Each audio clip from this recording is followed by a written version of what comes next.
So this is the How to Build a Routine workshop. We're gonna go over 8 steps to help you reclaim your time and focus on the things that are important to you. This is something I'm super passionate about because I believe that everybody can be successful, everybody can be productive if they are given the tools needed to just accomplish their goals. And so a lot of what today is gonna be a lot of repetition.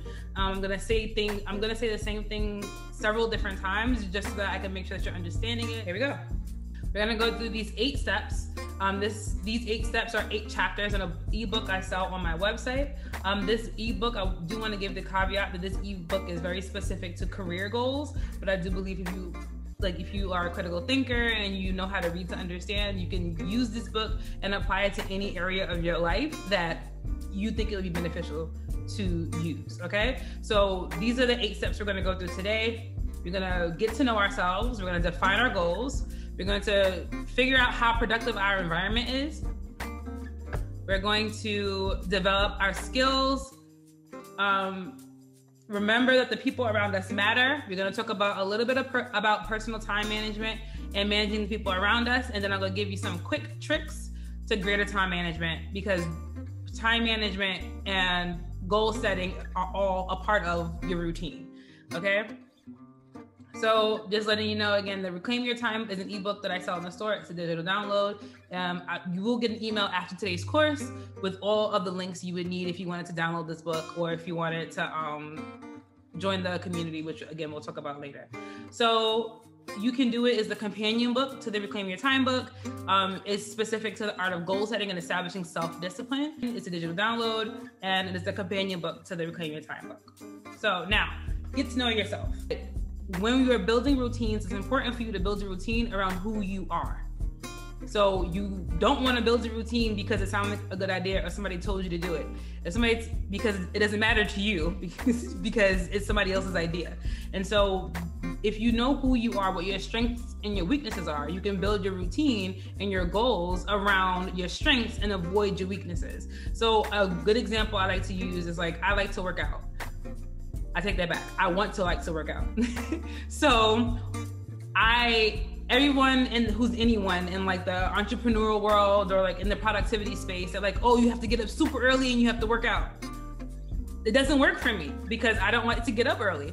Or when I do get up early, I rather read, I rather pray, I rather meditate. There are other things I would rather do earlier in the day. So what I learned to do is I'll do those things first, plan out my day, and then usually around noon, I'll go for a walk or I'll go for a run. And that works for my schedule because that's how my body operates and that's how my body is receptive to my goal. So I still want to work out. I still know it'll be easier for me and healthier for me to work out and to take care of my body, but I'm not getting up at 4:45 in the morning to do it. So learning what my strengths are and what my weaknesses are, and then playing to my strengths and avoiding my weaknesses helps me to be able to stay consistent, because if I have to wake up at 4:45 every day for 5 days, day 6, I'm not gonna do it. I'm tired, I'm exhausted, and I wanna sleep in. So becoming more self-aware is the first step to being more productive. When you get to know yourself better, you can amplify your talents and minimize your weaknesses. So you have to determine what you really want. It's hard to be productive if you don't know what you want to achieve. And again, this goes back to when you're setting your routine is based on your goals. So you can't have a regular routine. You can't Google routines and say, okay, which one of these I'm gonna do today. You have to ask yourself what your why is. Your why is way more important than your how. Because if you can determine what your why is for whatever your routine is, whatever your goals are, the how becomes so much easier because you're motivated. You're motivated to accomplish whatever your why is. If there were no obstacles, what would you be doing right now? All right, I want you to think about it as we continue to go. What would you be doing right now? This is the first question you're gonna ask yourself as you begin to build your routine.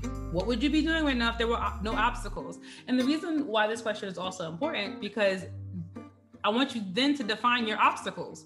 What's keeping you from doing whatever it is that you want to be doing?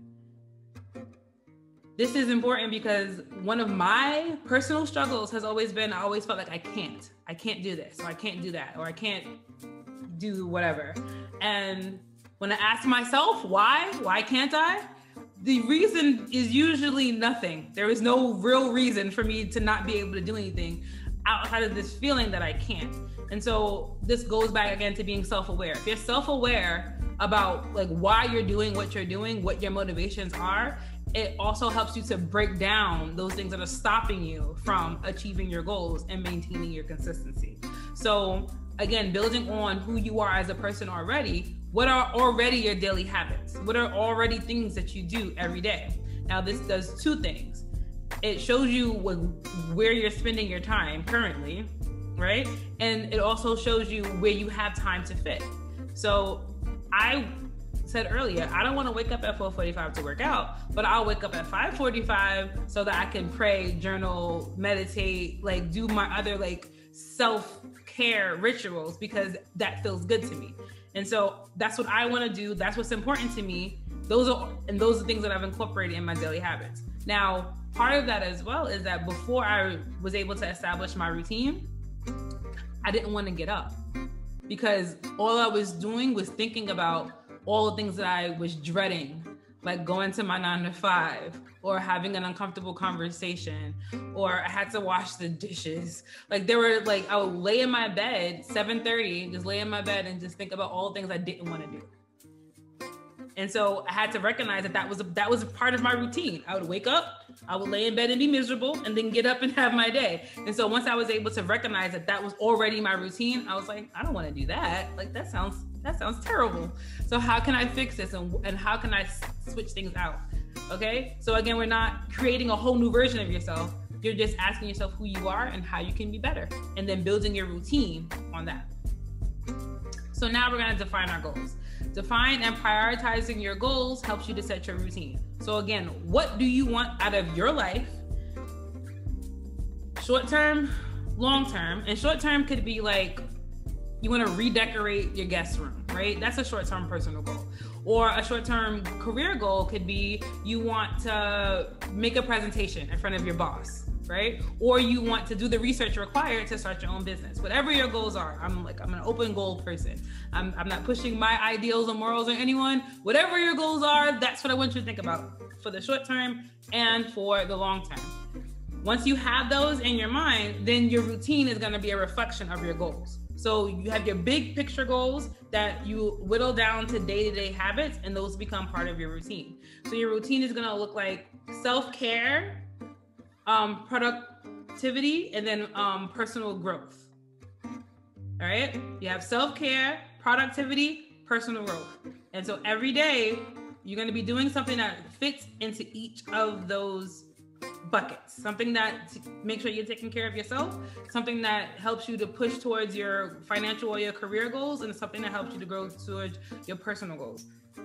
And once you have those big buckets, it allows you to be flexible. So when your goals change and when you change, when your day changes, as long as you're doing things in the buckets, it doesn't feel like you're being inconsistent. And so we're also kind of redefining what consistency looks like to you.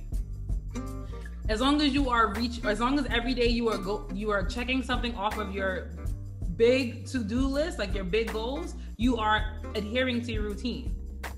And some of that is going to look like things that you do every day, and some of that is going to look like something that you touch in each bucket every day. Okay? Are you guys following me so far? Just give me a thumbs up or say, yeah. Make each day more productive. You have your big goals, and each day, because you have your big goals and you determine any and all actions necessary to reach each goal, now you can break that down into your day by day, into your bucket. So you have your self-care. And the reason I keep saying self-care first is because if you don't feel good, none of this matters. If you don't feel good, none of this matters. And your mental, emotional, spiritual health is important in order for you to be productive in your career and in your personal life. And if you aren't doing things to make you feel good and to keep you feeling good, then consistency is a non-factor because you're going to go according to your mood. And you have to be careful to maintain your self-care.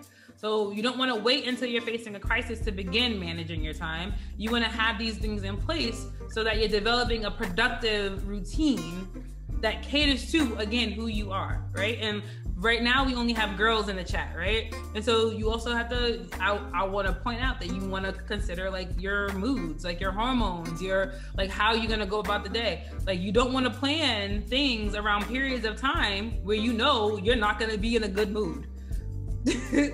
That is just being self-aware. Like as a woman, it's being self-aware. It's like, okay, I know I'm going to be extra sleepy, so I'm not going to try to write a 10-page paper the day before my period. Like that's being self-aware. Okay. And so if you're self-aware, you can remain consistent because you're not setting unrealistic goals for yourself and for your routine. Right. And that's important because it helps you to remain flexible. Change is a part of life. We can set our goals and we can set our routines, but there's always going to be a wrench in the plans. Something is going to change and things are not going to go exactly the way you need them to. So you need to remain flexible. And the way you can remain flexible is by scheduling time for things to go to crap. You got to say, okay, I'm going to give myself a little, like in terms of like your short-term goals, say you want to get a raise in the next 3 months. And so you're going to be doing all these things so you can get a raise in the next 3 months. I would say put it like 3.5 months just in case your boss goes on vacation because you can't control that, right? But you know what you're going to do and you know that these are what your goals are and this is what your routine is going to reflect. Okay? Your routine reflects your goals. If your routine does not reflect your goals, you will not remain consistent because it's just busy work. And we're not doing busy work. We're being productive. We're growing as humans, as women, and as people. So how productive is your environment? Your environment is a reflection of your goals. I'm gonna say this one more time. Your environment is a reflection of your goals. It's a reflection of who you are and what you aspire to be. Okay? So if your environment is not helping you to be productive or reminding you of who you are and who you want to be, then it's a distraction. And you want to eliminate your distractions because distractions rob you of time. Okay? So the first tip I want to give you is to monitor your media intake.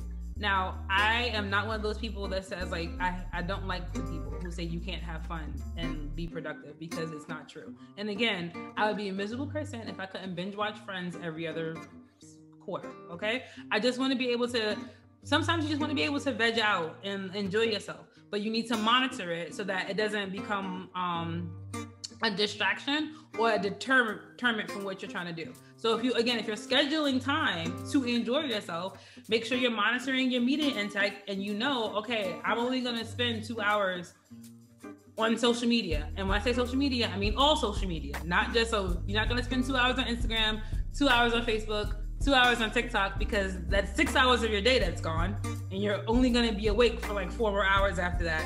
And then what are you doing with your life, right?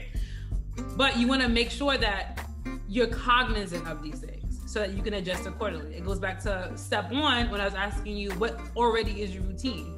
We're not taking things out, we're just modifying them so that we have time for the things that we want to do and the things that we need to do. So you want to aim for an ultimate management of your time by being self-aware enough to reschedule things to fit your routine, which fit into your goals. Again, what I was saying about repetition, right? I'm going to keep saying the same thing in a different way, keep giving examples until it clicks. So you want to train your brain to focus because focus means control. So when you're monitoring your media and you're becoming self-aware, you're training your brain to be cognizant of your surroundings that you're building. You're curating this environment to make you productive. If you curate your environment to help you to be productive, you don't have to think about it because it's already done. So an example for me to train my brain is like, I have whiteboards around my house. And whiteboards specifically because I can erase things and I can put them up. Paper flies around, it drops, the sticky parts come off. I like whiteboards because I can write, erase, write again. And so I have terrible eating habits. And so I started incorporating, what's it called? I didn't necessarily do meal prep.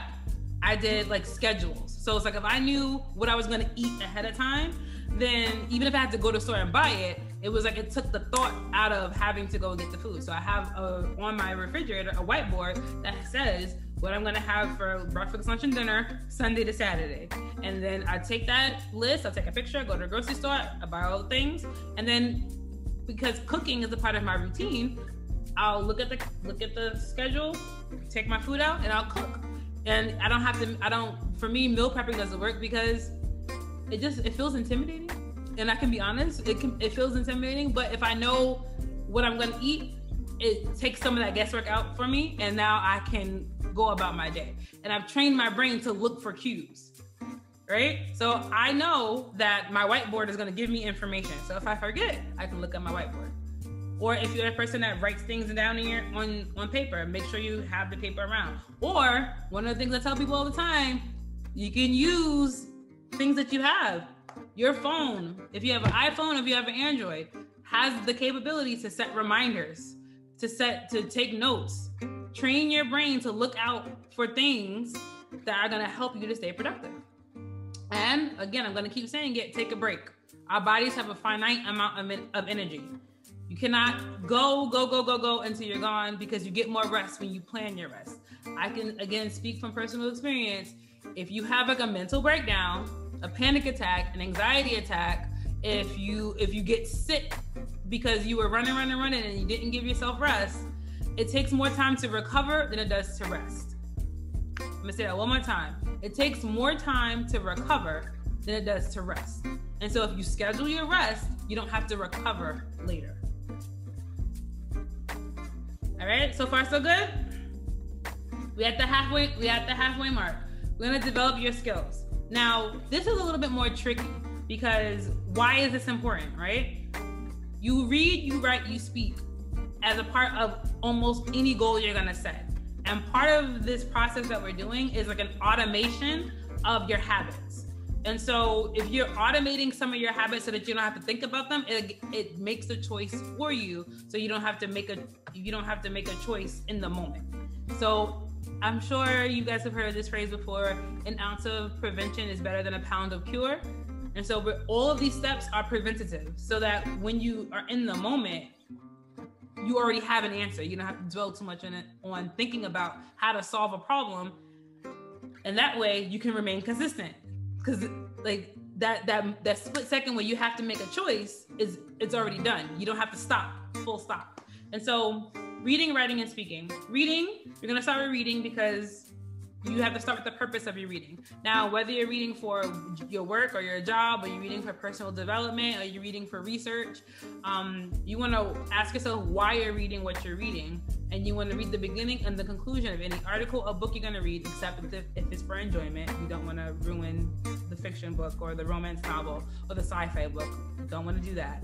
But you wanna read the beginning and the conclusion and the end of any article or book you're gonna read to make sure it's worth your time. Now, this sounds a little crazy, but again, we're trying to keep our routine and keep consistent. If you start reading an article or a book that disinterests you, it becomes a distraction, because you're now just wasting your time on a book or an article that you don't want to read.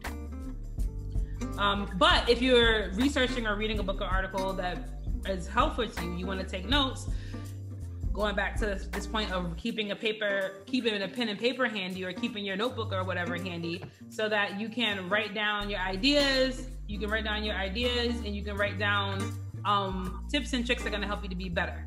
And this is why it's important because like when you write down your ideas, when you write down the things that are coming to you, you have something to refer back to when you sit down to do your work, or you sit down to present to your colleagues or your friend, or whatever the case may be. And last thing we're going to talk about is speaking. Know your audience, whether you're talking to your mom, your boss, your best friend, your cousin. Don't be overly concerned about how you're speaking to people, but you also want to rehearse in your mind how you're going to respond to people. This makes more sense when we talk about the next slide, because the people around you matter. Again, if we're curating environments to maintain our routines that reflect our goals, the people around us matter. People who can add to your life and who can add to your productivity should be role models for you. Now I'm gonna do these two columns at the same time, because sometimes we don't have people in our immediate life that we wanna model our lives after. It's true, sometimes we just don't. But books are people too. So again, that last slide is coming into play again here. When I was talking about reading and writing and speaking, reading the books of those you admire also is a way for you to connect with people who model lives that you want to emulate. Now, conversely, I want to have a very transparent moment with you guys. Like, I am like super, super positive, but I'm also an entrepreneur. I'm a solopreneur, and I can get really frustrated. I found myself getting really frustrated seeing other entrepreneurs be successful and make money and be able to leave their 9 to 5. And I've been doing this for so long, and I started to get a little bit of resentment and a little bit of jealousy. But then I flipped it, and I was like, but they're obviously doing something that I'm missing. So instead of being jealous of them or resentful towards their success, let me study them and like appreciate who they are and how they got to where they are, and use that as motivation to be able to be a better person myself. And again, nobody wants to be the person that's jealous. But I will say that jealousy does creep in when you feel like you're working really hard and you're not getting anywhere. Why is this important to your routine and your goals? Because jealousy and resentment can be a distraction. You're so focused on seeing the success of people around you that you start to boil in your little bubble, and out goes your consistency because you're too mad, or you're too angry, or you're too annoyed because other people are doing it already. And if they're doing it, then there's no space for me. None of this is true. There's space for you. And again, if you're a Christian like I am, there's a scripture that we say, your gift will make room for you. So you get to be great too. You get to be successful too. And don't let that detract you or discourage you from being able to maintain your consistency of your routine that is modeled after your goals. So success is contagious. And this is, again, why the people around you matter. You have to find the people in your life who seem to be the most focused, the ones who aren't filling their days with irrelevant tasks, because busy is not productive. So there are two different types of people. There are people who are always doing something, and all they're doing something equals nothing. And there are people who are actually productive. These productive people are intentional with their time, intentional with their routine, and therefore are intentional with their success. Okay? And so if you model your life after people who you aspire to be like, examples, and again, like, this doesn't mean you have to be an exact replication of anybody. It means you have to be the best version of yourself, but borrowing good ideas from other people. Because again, it's not going to work if it doesn't work with you. Other people's versions of success aren't going to work for you if they don't mesh well with who you are at your core. But it is a good exercise to be able to interact with other people, to be able to see what you can do better, right? Without being resentful, without being jealous. Personal time management. So, successful people have personal lives. I'm gonna say this again. Successful people have personal lives, okay? Once you have a schedule, think about how to free up some of your time to make sure that you're making time for self-care, that you're making time to be able to enjoy your life, okay? Remember the 3 tiers, the 3 buckets that we were talking about. You have your self-care, you have your productive list, and then you have your personal growth list. So now we're talking about personal growth. Now remember, personal growth is not the same thing as self-care. Self-care is like not the bare minimum, but self-care is what we call the keep the lights on work. Self-care is just to make sure that you feel good and that you're doing okay. Like those check-ins with yourself. For me, again, it's prayer, journaling, meditation. That's to make sure just I'm okay, that I'm good in this moment. But personal growth is, okay, how can I be better? Because why settle for good when you can be better, when you can get even better, when you can be great, right? So you have the self-care, and then you have personal development. You got to make a list of things you want to accomplish. And again, these are the things that you're going to add into your routine, okay? So going back to remembering that people matter, because if you don't set up this self-worth or this self-acknowledgement in yourself, people are going to treat you the way you demonstrate for them how to treat you. Okay, so this basically means that once you set up your routine, especially those of us that we're not teenagers anymore, and so we have lives, we have people in our lives, and when you decide you want to change your life, that means you have to change your routine, you have to change some of the things you do, and other people aren't always going to understand that. But ask, who is draining you of your energy and your time? If somebody is draining you of your energy and your time, then this is somebody you need to exclude from your routine. Now, this doesn't mean that you can't like check in with them like once a week or once a month. But if you're talking to somebody every day and at the end of that conversation, you are exhausted, this does not help your routine. This does not help you to be productive. And so you want to make sure that you're honest with yourself and say, okay, I need to make time for this person because I love this person, but this person cannot be a part of my everyday. Again, so you're not just taking it out and leaving it blank. You're taking it out and then you're replacing it with talking to somebody who you know is going to fill you up, or reading a book, or a podcast, or an activity that you know is going to help to build you up. All right. So you're taking away that toxic energy, but you're replacing it with some positive energy. Making the most of your personal time can mean you're making difficult choices, because these people that I'm talking about aren't like your coworker. They're people like in your life. Okay. They're your mother, your brother, your cousin. Like, they're people who are your best friends sometimes, right? They're people in your life. And so it means you have to make a cognizant decisions to make yourself better. The good thing though, is that usually these people do love you, and they may not understand at first, but once they begin to see the product of your consistency and your discipline, then they'll know how to interact with you on a different level, which is what's going to come up again in managing the people around you in this next slide. So you are your boss. The most important thing, like in a corporate setting, the most important thing is employee satisfaction. If the employees are miserable, then the job doesn't get done well. So you are the CEO of your life. And if you feel unappreciated, you will not work at your full potential, which means that you are wasting time. And we don't want to do any of these things. This is why we're here, right? We're building routines so that we can be productive, so that we can be successful. So you want to remove all the negativity sucks. And so we talked about the people around you, but also remove the negative energy in your environment. Now, what does this mean? If you have anything in your environment that reminds you of something that is going to drain energy from you, you want to remove it. Now, the easiest example of this, again, is your media, monitoring your media. So what are you consuming? This isn't just social media, right? It's not just Facebook or Instagram. And if you don't want to unfriend people, you can mute them. If people on your feed are always complaining or always talking about things you're not interested in, you can mute them without unfriending them or unfollowing them. But the other part of that is, how are you speaking to yourself? Like, when you make a mistake, how are you talking to yourself? When you don't meet the bar, how are you talking to yourself? When you succeed, how are you talking to yourself? Why is this important? Because again, people are treating you, they're following your example. They're treating you the way you treat yourself. And if you aren't kind to yourself, you're not gracious towards yourself, not only are the people around you not gonna extend that same grace or kindness, but then they're reflecting your energy back to you. And so if you can't find grace in yourself and patience for yourself, then 9 times out of 10, you're not showing that for other people. And again, it's that full circle.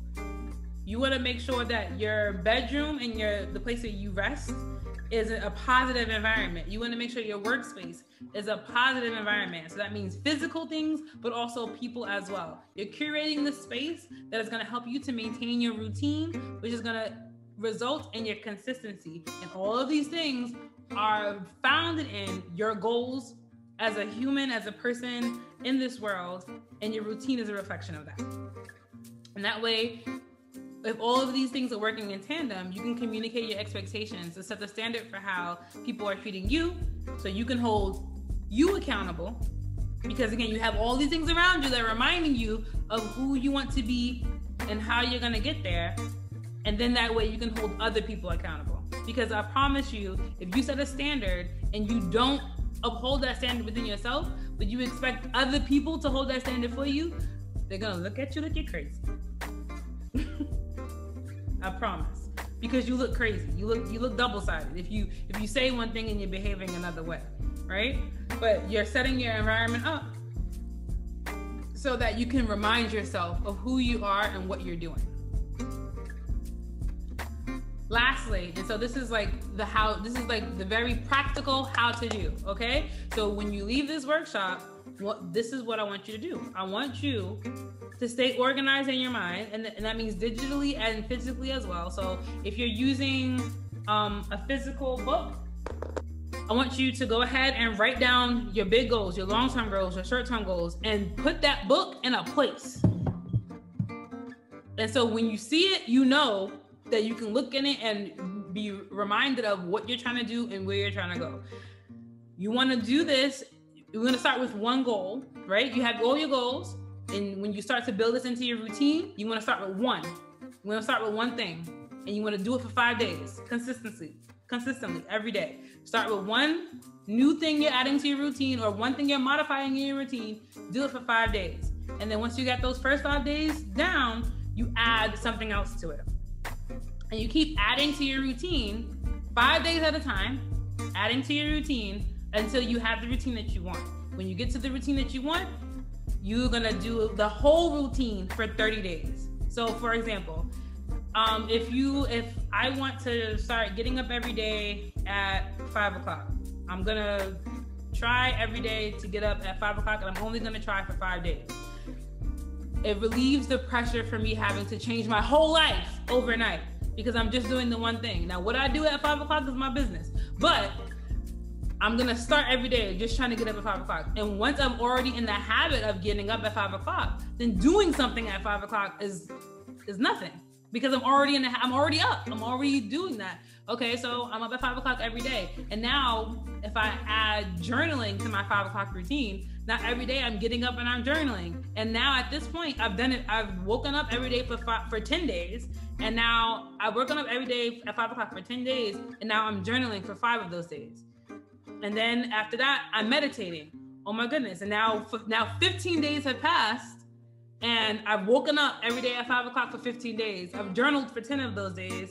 And I'm meditating for another 5 of those days. And so by the time you get to the place where you have your whole routine, you'll already be at the 25-day mark and didn't even realize it. And now you just have to keep the routine for another 30 days. Now it takes about, there are varying studies for how long it takes to build a habit. And that's from anywhere between 30 and 90 days. But with this method, you're already halfway there either way because you've done it incrementally, not all at once. And I want to stress that I know that the reason why we fail at being consistent is because we try to change our lives like that. Now, the only person who I know who can change your life just like that is Jesus. And unless the Holy Spirit wakes you up with a whole new routine tomorrow, I'm not expecting you to do that for yourself. Again, I'm like, I don't know what your faith walk looks like, so maybe you can do it. But this is way easier, way kinder, and it's way kinder to yourself because it gives yourself grace to be able to figure out what works best for you. Because if those first 5 days is not quite working, you can ask yourself, you can check in with yourself. Okay, this isn't working. Why isn't this working? And then adjust accordingly. Again, it gives you time to figure out what works best for you. And that's one of the things that's really important in building a routine, is that if you give yourself the grace you need to figure out what routine works for you and not just expect yourself to wake up one day with a routine that works, you're closer to actually doing something that you can maintain. Because you've taken that pressure off yourself to be perfect right away. And that's really what it boils down to. We think we have to be perfect right away. You don't. You don't have to get it right away. And releasing yourself of that pressure and that expectation is what helps you to be consistent, because you're not worried that you're gonna mess up because you've acknowledged that you might. And if you mess up, it's okay. And you can try again tomorrow. It's not the end of the world. Hey believer, thank you so much for coming to the How to Build a Routine workshop. I hope you learned everything you wanted to learn and you know how to start your routine and you know exactly where to begin. I just wanted to let you know that all things Highly and Humbly are available at www.highlyandhumbly.nyc. When you go to this website, you'll have an opportunity to sign up to be a subscriber to the website for free. You'll just get a weekly newsletter that tells you other workshops that are coming up, some weekly devotionals and inspirations, and life hacks, all faith-based. You can also go ahead to the members area where we're having the Better Believer workshop. So the Better Believer workshop is the How to Build Your Routine workshop, essentially on steroids. And so what we're going to do is us and a group of other women who are just like you and who are looking to build their routine and who are looking to become a better believer and who are looking to not just start routines, but to remain consistent in their routine, this workshop is for you. So we're capping out at 25 people per workshop. The workshop is 6 weeks long. You'll be able to connect with other members on the community. You'll be able to engage on the forums and access to all of the opportunities and all of the resources on the Highly and Humbly website, as well as a 2-hour session every week where we will talk and discuss and build on our goals and build up our goals so that we can remain consistent even after the 6-week program. So you can go ahead to the website and you can see where to book, sign up. Hope to see you in there.